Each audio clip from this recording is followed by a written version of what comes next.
Our next speaker is Amy Zhang.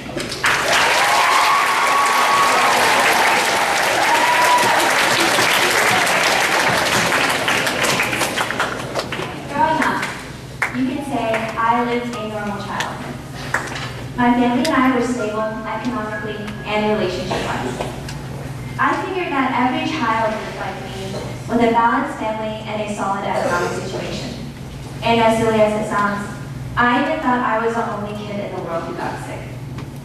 But as I got older and matured, I was exposed to the bitter truth that there are many, many children out there suffering from sicknesses such as brain tumors or cancer. But what surprised me the most was the fact that their family couldn't pay for their medical care. But what shocked me was when I found out that sometimes the reason why tumors are such a big deal is because doctors don't have the advanced enough technology or the knowledge on how to cure this horrible sickness, and even now with the devices we have. Once a patient, child or adult, is diagnosed with a brain tumor, their lives will change drastically, physically, and mentally. Physically, the patient will have to go through various treatments that may kill the tumor, but it will also harm that person's body in the long run. Mentally, the patient will most likely go through a stage of depression. Healthy or sick, think about it. A child, a 7-year-old child, should never go through something like depression. Some people find the hardest part is telling their loved one about this terrible sickness he or she has to cope with. But I feel like the hardest part is for the victim's family, is when the patient isn't willing to go into treatment because they lost hope. Karen Strang, a woman who lost her mother due to a tumor, once said in a magazine article, "I regret the decision to tell my mother of her diagnosis. In fact, my whole family feels the same way. We don't know how much it meant to her or how much she understood, and if it made any difference for her whatsoever. She had no say how she could prepare for her death, since she was so physically incapacitated and couldn't give us any instructions of her wishes." A brain tumor occurs when a person's brain cells change into stem cells, which can double to create many, many stem cells. Those stem cells then become a tumor, leaving a little amount of normal brain cells left. Stephanie Pappas once said, "Even the surgical removal of a tumor may not be able to extract every single cancerous cell. If one forgets to remove a cancerous cell from the brain during a surgical procedure, then that cell can then divide and replicate to create a new tumor." Pappas also said, "You have to kill them all in order to kill the tumor in the long run." Because of certain malfunctions the tumor causes in someone's body, it can strip away a person's bodily functions that we as healthy humans take for granted.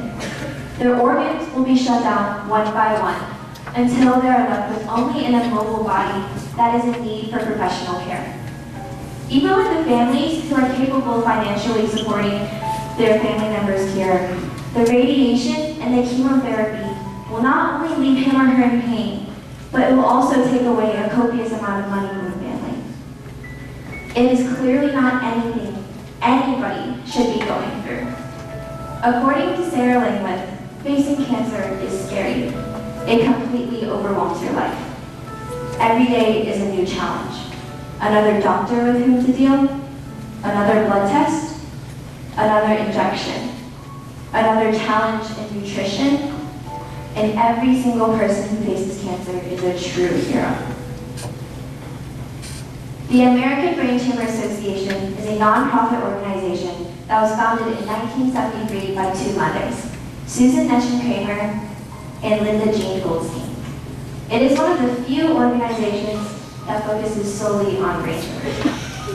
In 1972, Kramer learned that her 4.5-year-old daughter, Stephanie, had a brain tumor. Then, Kramer met another mother, Linda Jean Goldstein.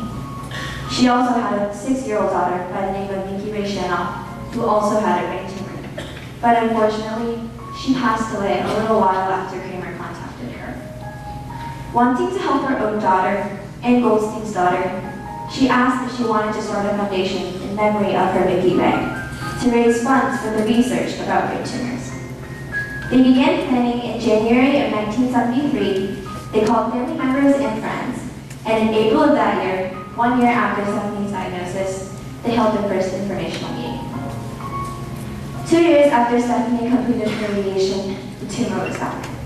This time, they turned to chemotherapy. Giving up her lead role in her foundation, Kramer took Stephanie to travel to California for treatment. But on September 3rd, 1974, 2 weeks after Stephanie's birthday, she passed away. Kramer wanted, in Stephanie's name, to help others find an answer to this terrible illness. She believed that Stephanie touched the lives of those when she was alive and when she died. And she hopes that Stephanie will continue moving the hearts of those who cope with the tumor. This organization was created to advance the understanding and the treatment of brain tumors for those families who have a loved one coping with this horrible sickness. Their goal is to improve, extend, and save the lives of those affected by a tumor. They raise money through collaboration between other organizations and fundraisers. This summer, I'm planning to volunteer at one of their fundraisers to raise funds for their research on brain tumors. How does this impact me, you say? Well, I often hear about people out there in the world who suffer from brain tumors and cancer, but I never really minded to change or to help.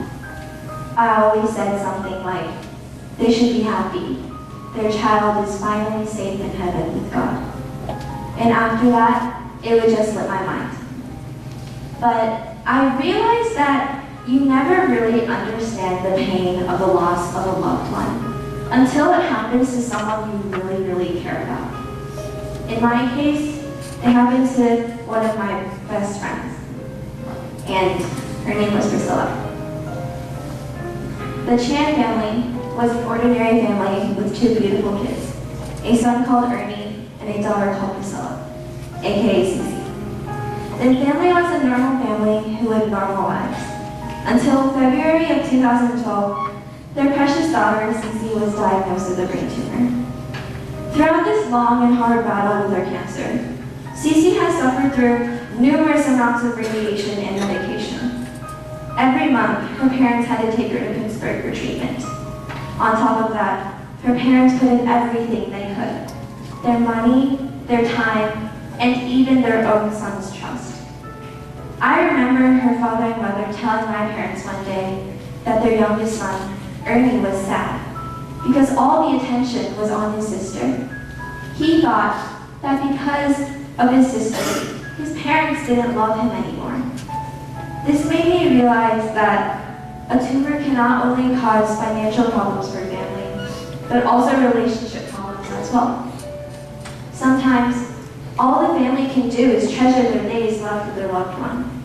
When Karen Stein lost her mother, she wrote, "We created a warm environment full of family pictures and flowers for her in her extended facility. We brought items from her home to create an air of familiarity for when we work with her." Towards the end of 2012, Cece's health got much, much worse. Day by day, I could see her health declining and declining. Step by step, she lost the ability to move, the ability to speak, the ability to hear, the ability to see, and eventually, what took her life, she lost the ability to breathe. On March 5th, 2013, Cece passed away after a long and hard battle with her tumor. When Cece was alive and healthy, we had a mutual interest of flying like birds. So we would go to the park and we would play tag games and pretend we were birds. And she would always be the one to run really, really, really fast. But being that I was older and faster, I caught up to her quickly. But now, I can't catch up to her anymore. I don't know what I will give to just be able to play tag with her one more time and to tell her all the stuff I couldn't tell her when she was still with us. About a month before her death, she somehow knew that she didn't have much time left on this planet. So she made very little gifts for her close friends to remember who she was. Her gifts ranged from a little piece of chocolate to a handmade, hand-braided bracelet or anklet. For me, she made me this very special anklet that I wear every single day. But at that time, I was busy with dance competitions, so I didn't have time to visit her. My mother told her mother that after I finished competitions, I would come and visit her. But before I could bring home that gold medal, it was already too late. I didn't even get to see her one last time. And that is probably something that I regret the most in my life. It pained me every time I saw her to see her suffering. Yet she was still smiling. She still looked at this world in a positive manner. It pained me because being an older sister figure to her, I couldn't do my duty. I couldn't fulfill my duty of an older sister, of what an older sister should do. I couldn't protect her. Every night, I would pray. Pray that this wasn't true. Pray that it was a nightmare. Pray that it was a joke. And pray that she wouldn't leave me. But God still took her in the end. Some people think it's God's cruelty. But I feel like God granted her freedom. Because now, she can fly like she always wanted to. The chains that once chained her down to this earth are finally broken. And despite how much I miss her right now, I can't help but feel happy for her at the same time. It made me think, what if it happened to me? What if I was the one? What if it happened to my brother? The brother that I love so dearly. What if it happened to you? What if it happened to your sister, your brother, your parents, your grandparents, teachers, your husband, your wife, your child? What if you woke up the next day and found out that you only had 4 weeks left with them? Because we couldn't do a difference. We couldn't make a difference by stopping it. No one should die because we let them. No one should die because we made them lose hope in life. No one should die because we couldn't stop them. We couldn't prevent them. We couldn't pull them back from reaching the doors of heaven. That is why that I hope through this organization, we all, not just me, all of us in here, we can stop being that person who just sits around and watches, but we can be that person who makes a difference. We can be that person who's willing to change. And we can be that person who gets up and helps.